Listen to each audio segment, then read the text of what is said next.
Hi, this is Rabbi Tzvi Mandel of Congregation Kal B'nai Yisrael. We shall continue the first chapter, the first parak of Ethics of our Patriarchs, Pirkei Avos, and we're up to the sixth Mishnah. Yeshua ben Prachia Anita Bailey received the Torah from the previous Tanam, great tzaddikim, Yosef ben Yayezer and Yosef ben Yochanan. And we will now see that peers of Tanaim go. One was the Nasi, and one was the head of the Bezdin.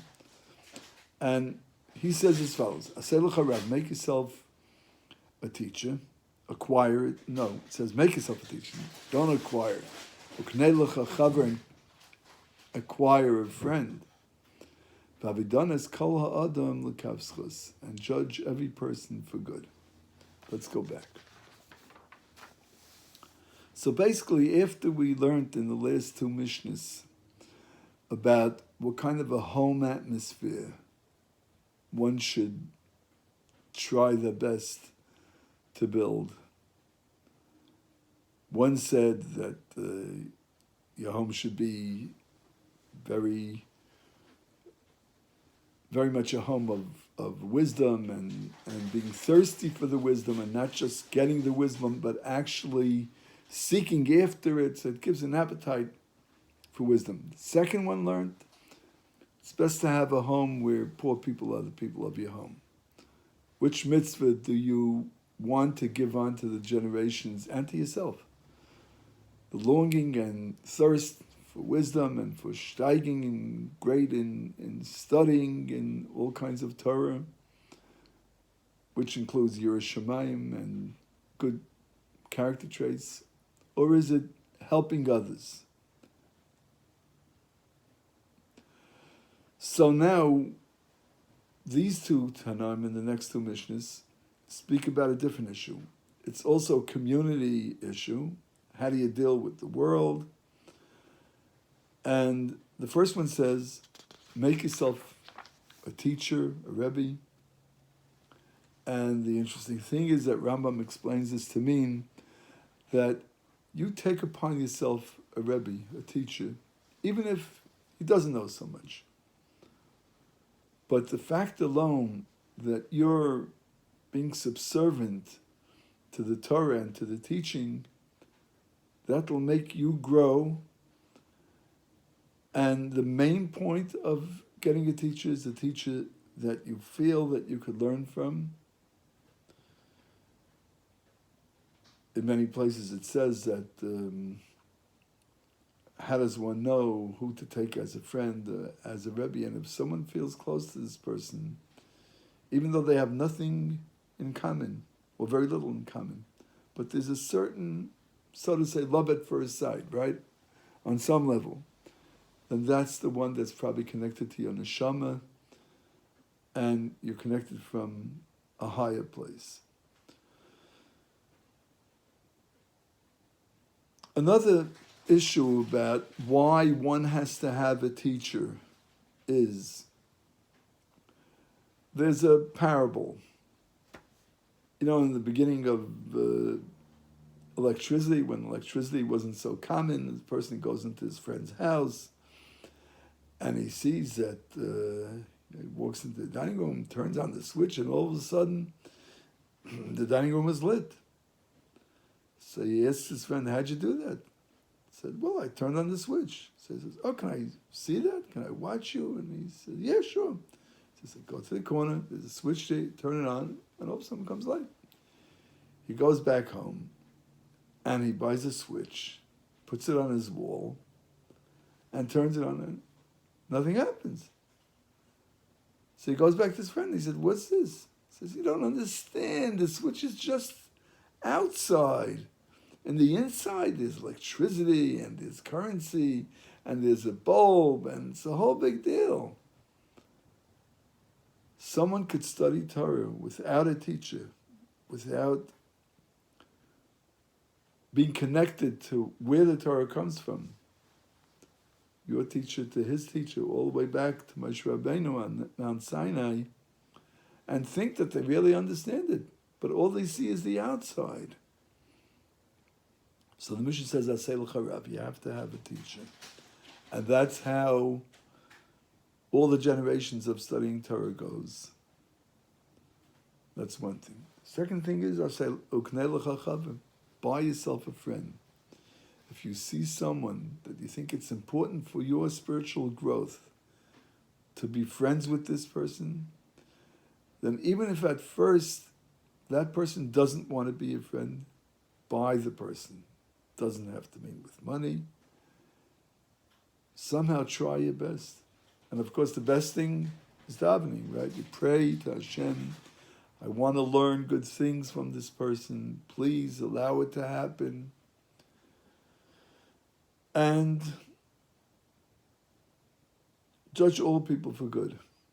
How does this come into the picture? Because really, we're learning from everybody and we're friends with everybody.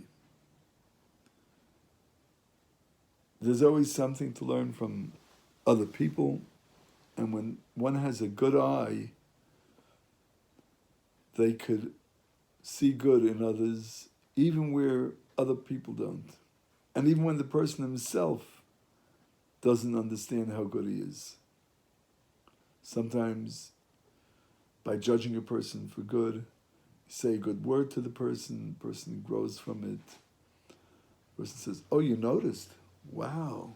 It says something special about you. But the main thing is that Hashem really loves everything and anything that He created. As we said, people, animals, vegetation, everything in the universe is very special, has sparks of Hashem, parts of Hashem connected to it, so that wherever you go, you could always judge the kapschus, you could always have this positive attitude, and instead of judging people in the sense of thinking negatively about people, you judge people for good. You look for the good in the person, and that way that person grows from it and you grow from it. Okay, the next Mishnah says, Nitayar Bailey says, distance yourself harchek mishachin rav, from a bad neighbor, val tischabel a rasha, and don't become a friend with an evil person. And the third thing is, val tisyayish min hapranius, don't give up from bad happening, which means that if you see a bad person and you're a victim of a bad person, don't think about taking revenge, but rather the evil will be punished. It's not your job to punish them. And you pray that they should do tshuva, that they should become better. So, the beginning was hachik mishachin ra, distance from a bad neighbor. You have a bad neighbor, move away. You can't move away, then at least don't get too close. You might have to be some kind of a friend of the neighbor. You might have to say good morning. You might have to have more or less relationship with the person, but don't get close.